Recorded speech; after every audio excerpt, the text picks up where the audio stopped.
on the way here, we were having like a random conversation because I recently have been traveling. You know, I went to the Americas, like Christopher Columbus, and discovered the land and stuff. I love joking.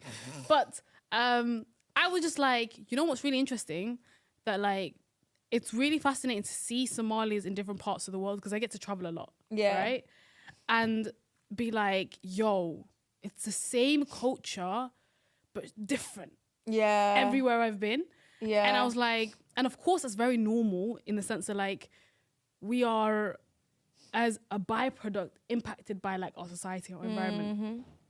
So I was just thinking about the fact that like, yo, like, we don't really preserve our culture because our culture evolved. I was just thinking about like the concept of evolution, right? Like how things, like we pick the best things and we let go of the things that we don't like and it moves on. Like that's how culture changes and evolves, and depending on which country you are, that happens. And I was thinking to myself like, and then I was like thinking to myself, and you can already tell I'm the kind of person that just like has like hour-long debates in my head.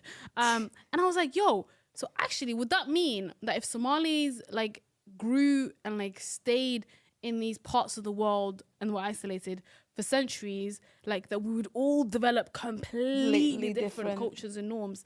And I was like, yeah. And then I was thinking about like, actually then, why do some cultures hold on to the culture stronger? Or like, I don't know, preserve parts of the culture that other parts have lost? Yeah. You know?